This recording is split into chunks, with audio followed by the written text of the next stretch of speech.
I think Jason's last night, going to when I told my wife, hit it for you. Mary, that I was going to introduce John McLaughlin, she reminded me that Mark Simone calls John McLaughlin the greatest pollster on earth. And John has earned that title, as Simone says, because he tells the truth. John has worked for President Trump in both 2016 and 2020. He has worked for many projects that I have been involved with. And he is a superb pollster. And what I mean by that is he's able to identify what groups, how do we attract new groups to join our causes and succeed. Last year, he did a brilliant job in our campaign to defeat the 3 constitutional amendments here in New York. I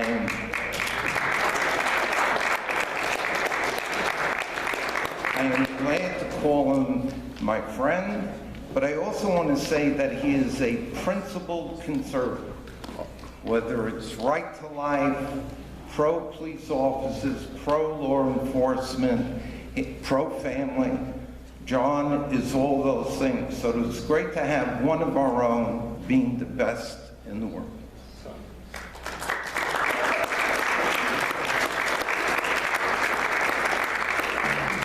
Thank you very much, Alan. That was very flattering. But the reality of this is, I mean, you're all friends. And this is, I come to this every year, I get rejuvenated. I see my friends, and you know, this room is full for the Conservative Party, but from this room goes forth basically the ideas and the passion to win elections. And when Alan was talking about last year's efforts to defeat Props 1, 3, and 4, and try to save honesty in our elections, you know, it was you that did it. I mean, I really got to thank, I mean, Alan thought of it, and Jerry thought of it, and the reason this was so important was because if they could rig the elections in New York, I don't need to do polling anymore. So they kept me in business, which is really good. So, but it gives us, seriously, they can take away our democracy. And I'm going to show you, I'm going to run through a series of slides, and I'll be very, very quick, but it was Alan and Jerry that thought of that campaign and ambushed Governor Hochul, it ambushed the Democratic establishment, it ambushed all their liberal nonprofits who were thinking, if we can have same-day registration in a state that does not require a voter ID. I mean, think about it. You go to vote here in New York, nobody asks you for ID. If you show them ID, they tell you put it away. We're not allowed to ask you for it. You know, I mean, that tells you everything about the election. And then if they have no excuse absentees, they'll be ballot harvesting just like they do in California. So you basically, we fought a battle that the Conservative Party really led and put the muscle behind it, the money behind it, and you didn't beat them. I'm going to show you numbers from Alan and Jerry's poll. But you put the muscle behind it to beat it, and the Republicans nationally haven't done this. And it's just the first fight, because they're coming back. They keep coming back. The title of this presentation is The Coming Conservative Wave. And if you want these slides, just ask Sean Marie, and she'll just email her, and she'll email them to you. They're public. A lot of it's public. It's on our website. But Al and Jerry, let me share the numbers with you to tell you what a great job you did. So, Reverend, if you the first one. This first slide, it's probably hard to read from back there, definitely. But the wording of the amendment, when we first asked it, it was going to pass. The yes vote was 47-22. It ended up losing 56-44. And that was the one that was going to allow them to count illegal immigrants in redistricting. And it was not on the ballot, not in the wording. You had to know about it to be able to know it was there. The next slide is Prop 3, which was the same-day registration. They were going to change the state constitution to allow same-day registration. And 2 years ago, I was in an election for, not 2 years, 4 years, 2018, for a governor's race in Connecticut. And we were ahead the whole time until Bridgeport, Hartford, and New Haven reported. Same-day registration. All of a sudden, we're losing. In those last 3 towns, when they came in and reported, students from Yale had registered, Hartford had registered, Bridgeport had registered. That day, same-day registration cost us the election. Who knows? But this got beat 58-42, and it started with the yes vote in the first poll we asked in September, 47-44. Without your ads, without your grassroots campaign, without your messages, it would have passed. Prop 4 was no excuse absentees. This is the gateway to ballot harvesting in New York State. Because if there's no excuse absentees, they did this in 2020. We would have won more state Senate races with Republican and conservative candidates, except when the write-in ballots were counted, the mail-in ballots were counted. So now you still need a valid excuse. You could be whatever physical illness, disability. You just need an excuse to say you're going to be out of town. You don't feel well. You'll get an absentee, but they don't want you to have that. So anyone could go to a portal, apply for an absentee, deliver it to you, fill this out. We're going to vote for you. If they do that. If they do that. But it got beat 56-44. The next slide, let me see. We'll go to the one where we have, what was the single most important reason you voted no? The voters get this. If you voted no on those propositions, and these were not close, the number one reason off the top of their head was 33% voter fraud and security. So every time they tell you there's no voter fraud in New York, the voters don't believe it. Adequate time to register, it's a bad idea, ensuring a legal vote. I mean, it's unbelievable what they want to do, and the voters know they're trying to rip us off. Next slide. When we asked them about what should be the top priority, expanding voter access, or making it easier to vote, or to make it easier to vote, or protecting the integrity of elections to guard against fraud. Protecting integrity, 57-39 over expanding access.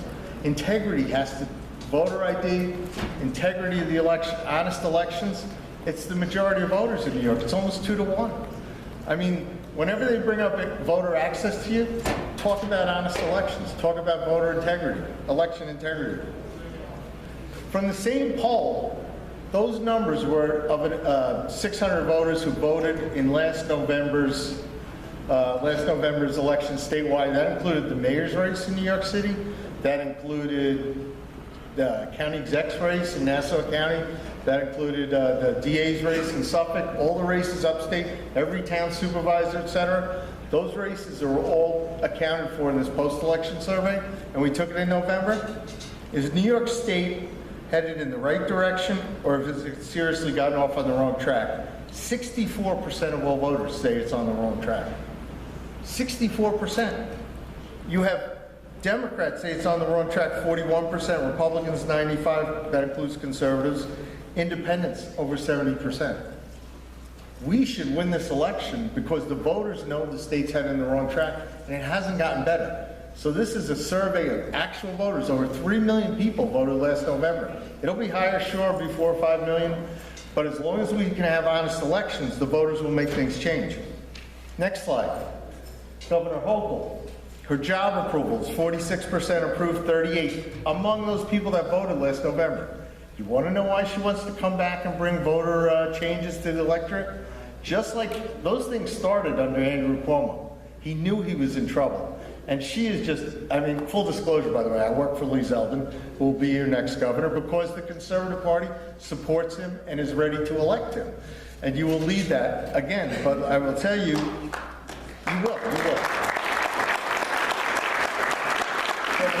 2/3 of New York voters say the state's on the wrong track, and it's not gotten better since that November election.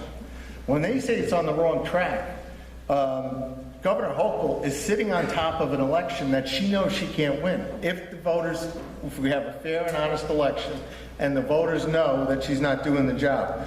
And at the time, she was 46 approved, 38 disapproved. And by the way, this is different than those Siena polls you see. Siena only has 22% Republicans and conservatives in it. When in a midterm election, it's typical 28, 29, 30%. They always have 40% for New York City. New York City is always 35% of the election or worse. Now, our poll did have 50, 51% Democrat because the Democrats stay constant. But if it's a fair and honest election where most voters show up in person, the Republicans and Conservative Party members are about 3 in 10 voters. The independents who vote have been tilting our way. So we can win this election because most New Yorkers, including many Democrats, know we're on the wrong track. We asked the question, do you agree or disagree? There's significant voter fraud in New York State local elections. 37 agree, 54 take it back, it was the opposite. It was 54 agree, 37 is a typo there, disagree. So the majority agrees this fraud. Approve or disapprove, next slide. Approve or disapprove of the job Joe Biden is doing as president. This is New York State. He won New York State 60-39, Joe Biden. Okay, now granted there was a lot of mail-in ballots. 44 approved, 54 disapproved. When the majority of New York voters disapprove of the job Joe Biden's doing, and he's coming, by the way, he's coming to New York City this week, but he's not going to the police officer funeral. He's going to the day after. And he's going to be with the people that brought us defunding the police, cashless bail, all these other things that basically, if he's allowed to do it with federal executive orders, he'll do that. But New Yorkers, when the majority of New Yorkers disapprove of the job he's doing, that's good. The next slide, another favorite of the Conservative Party, Alexandria Ocasio-Cortez, statewide, 34 favorable, 57 unfavorable. She was not at the police officer's funeral on Friday. At least that's what I saw in the media reports. Letitia James, you had candidates talk to you about running for Attorney General today. Among people that voted in November, 38 favorable, 35 unfavorable. She's less popular than Kathy Hochul, which she's working on. The next slide, just to show you, because we did a lot of polling in Nassau County, and the Conservative Party worked with the Republicans out there. Joe Biden's approval, and he won Nassau County by 10 points. Joe Biden's approval among people that voted this year, who voted for the new district attorney who beat Todd Kaminsky, who was one of the authors of cashless bail, and Donnelly beat him, and Bruce Blakeman, who basically ran on taxes and on the crime issues. Joe Biden is now 62 disapproved in Nassau County, 37 approved. He won that county by 10 points. Blakeman won that election. The next slide. Just that when they tell you we can't win because we're down in the polls right now, the reason I'm showing this one is Bruce in his first poll in February, he had 31% of the vote, but Karen was only 54 and she was soft. Bruce won that election by 2,000 votes. A lot of people were telling the Republicans, you can't win, Bruce can't win, he's lost before. Could you imagine saying that to somebody in the Conservative Party? You guys, this is the party that Bill Buckley said, if I win, I'm asking for a recount. But, so my point about this is, when they tell you that your candidates can't win this year, it's wrong. The voters know we're on the wrong track. The voters don't like the governor. They don't like Letitia James. They don't like where the Democrats are taking us. They don't like Joe Biden especially. So when they tell you that, Bruce Blakeman ended up winning, and he was down 23 points in our first poll in February. But he fought the whole time, and he ran on the issues. The next slide, Ann Donnelly, who is not a politician, who was a career prosecutor in the Nassau County DA's office. She got in the race when the spot opened up and they called the election. She got in the race over the summer, and by September she was 6 points ahead of Kaminsky, 42-36. We hadn't polled, we waited till after we had to tell people that Kaminsky had written cashless bail. And she ended up winning 58-42, not even close, going away. This next set of numbers I'm going to show you nationwide. I wish the election was tomorrow. And the great thing,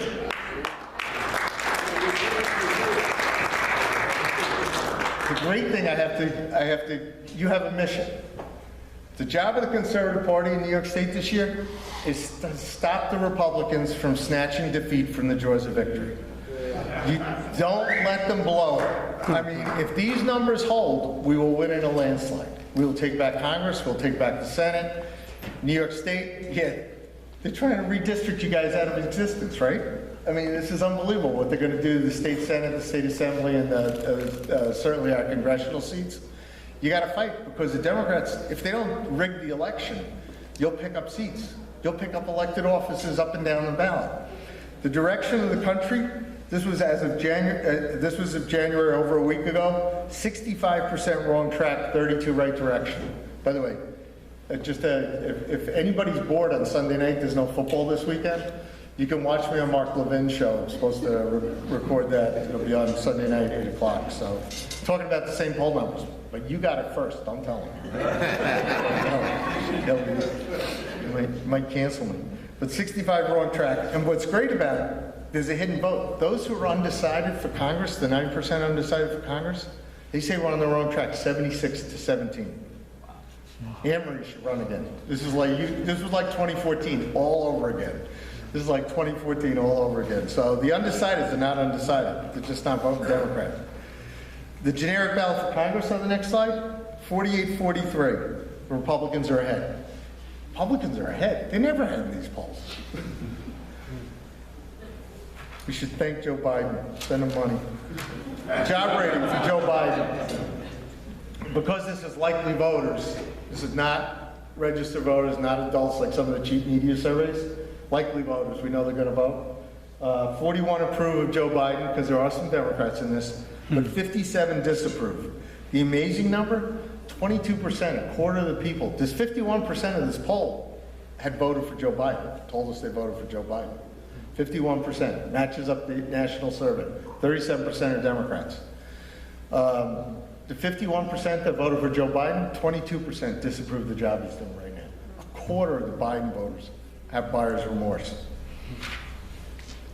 By the way, one short story. It's like, short story. I was sitting with President Trump during impeachment. Myself and a couple people with Mar-a-Lago. He's watching on Fox News. Is there any pressing? Okay. All right. Woodward mentioned this in his book, but he got it wrong. He said it was at a June meeting.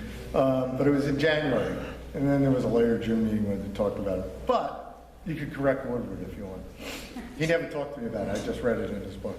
So, but anyway, we're sitting in, it's myself, Brian Jack, and we're going through similar kind of poll numbers from January of 2021.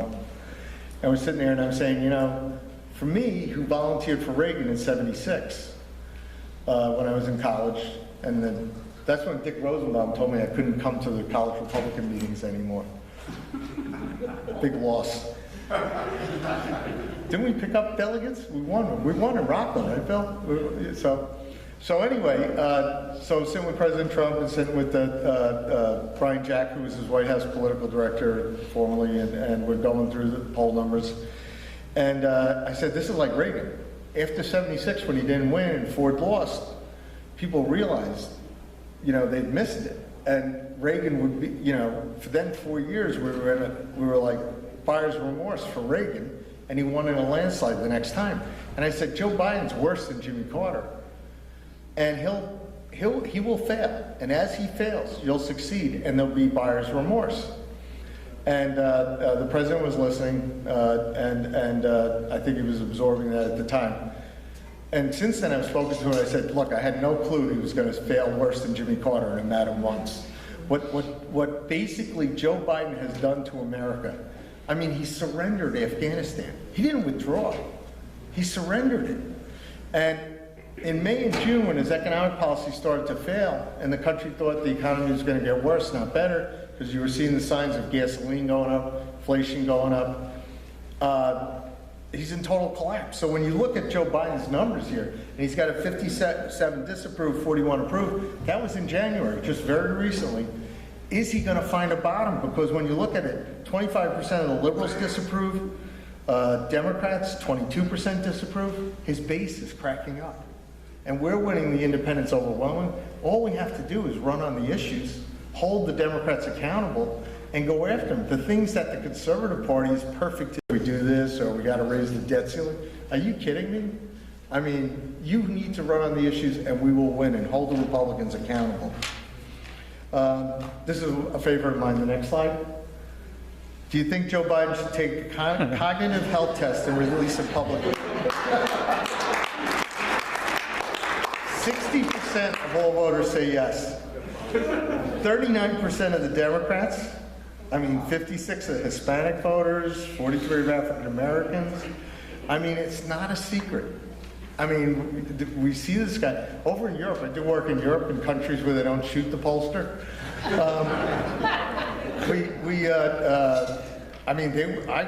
I've talked to prime ministers who were at Glasgow at the summit that they had on climate change. They all went because China wasn't going, Russia wasn't going, but the United States was going. They asked them to go. Joe Biden showed up, fell asleep, and left after 15 minutes with the senior staff. They never got to interact with him. And they're like, what is the matter? And what they know, what the American media, the mainstream media, doesn't want to tell us, that the actual voters in the country know right now. Next slide, you'll love this. Impeachment insurance. Kamala Harris. She's got a 39 favorable and a 56 unfavorable. 18% of the blacks don't like her. That's good. That'll go up. But she's not doing great. Next slide. Another reason why we should take over Congress, because she's running for re-election. This was taken before she said she's running for re-election. 33 favorable for Nancy Pelosi, 61 unfavorable. Trying to have the entire United States become more like San Francisco. Next slide, 23. What's amazing here is there's a blue line that shows that most voters in the country think this is tracking our monthly surveys. While Donald Trump was president, we thought that the economy was getting better. Then COVID hit and it got worse. And now Joe Biden has taken us to where 62% of all voters say it's getting worse. Only 30% better. In spite of people having jobs, or at least being on some sort of welfare system if they're not on jobs, if they don't have jobs. But inflation, the hidden tax. Everybody, we've done focus groups for Gingrich 360 this year, we've done polling.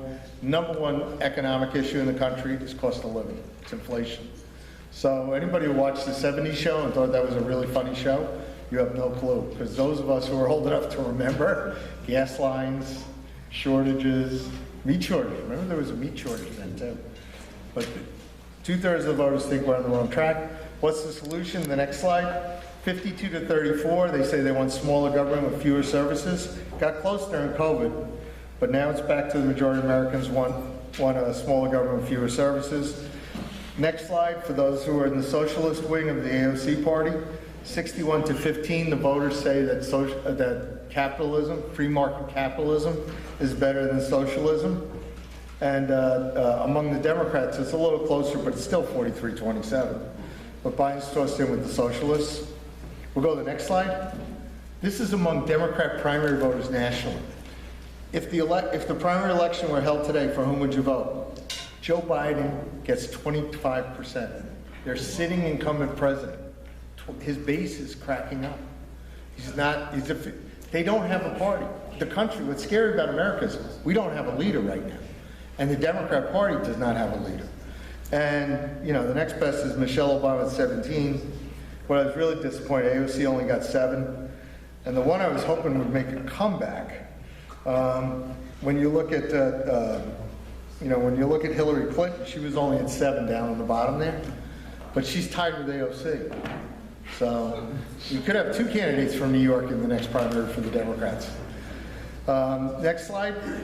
This is very different. So the Republicans and the independents who vote in a Republican primary, do you want to see Donald Trump run for president again? 70 to 21. It's been pretty much consistent all year. They want Donald Trump to run. The more Joe Biden fails,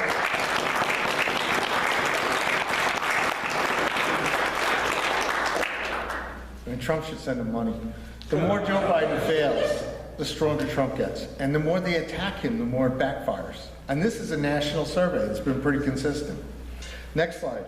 If Trump ran for president again in 2024, would you support or oppose him for the Republican nomination?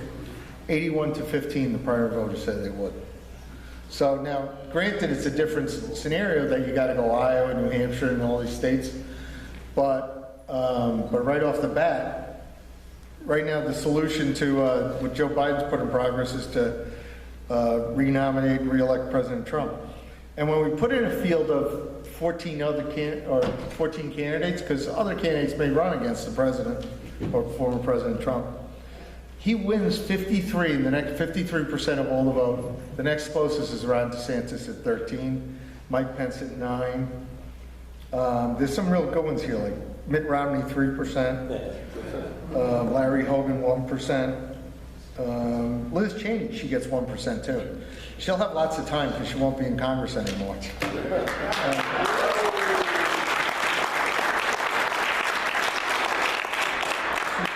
should make the most of her committee on January 6th because she'll have a lot of spare time after running that kangaroo court.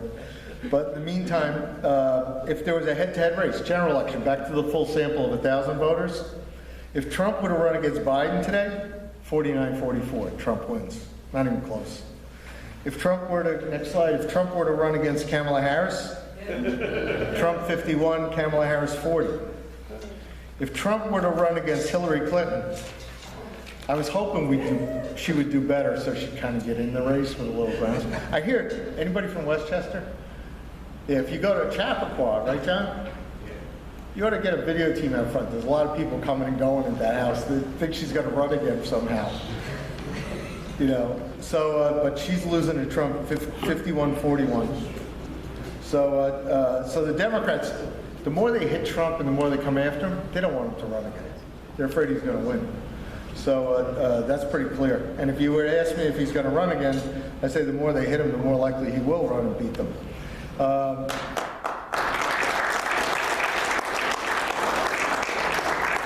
This is just an approve, disapprove. In order to help small business and middle class, making Donald Trump's tax cuts permanent, 61% of all voters approve, 26 disapprove.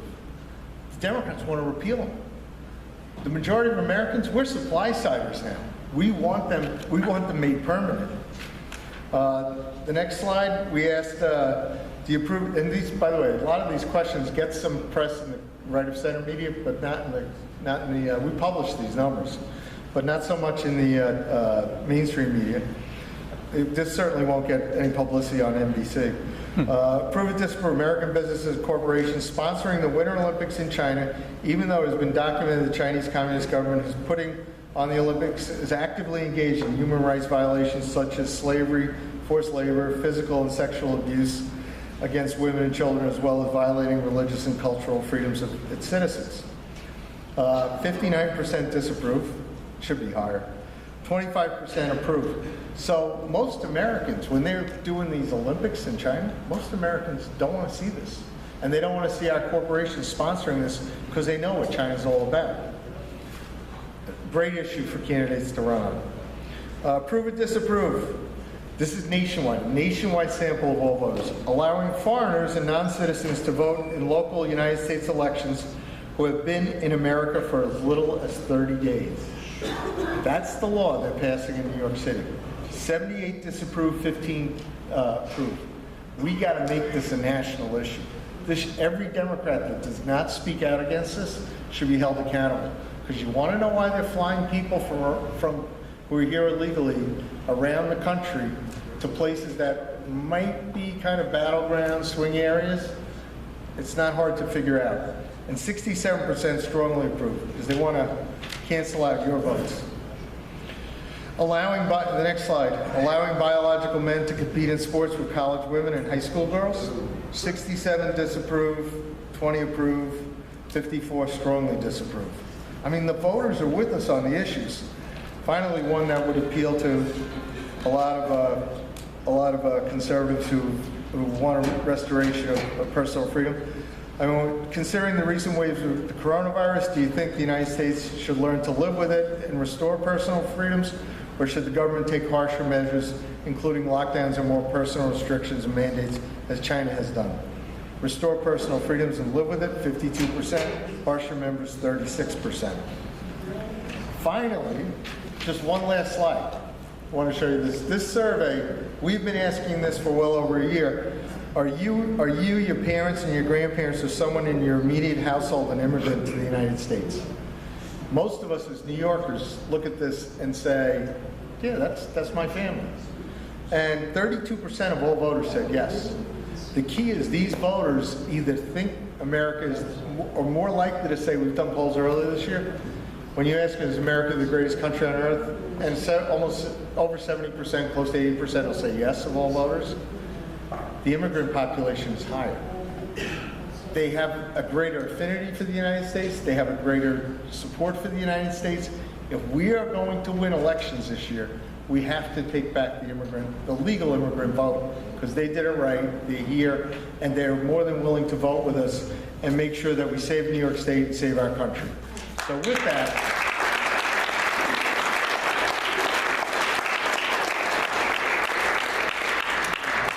No time. It's up to you all. No, we don't have time for questions because we got to move to the press conference afterwards. So I really appreciate a lot of good content there. All I know is I want to be a pollster when I grow up because you guys have so much fun. by the way, I just want to say thank you. You're the reason we won those propositions last year. You're the reason local candidates won it up and down across New York State, interviewing in New York City. That was just the first step of what we need to do. You have to win this year. You have to win the election. Thank you very much. Take a closer look at it.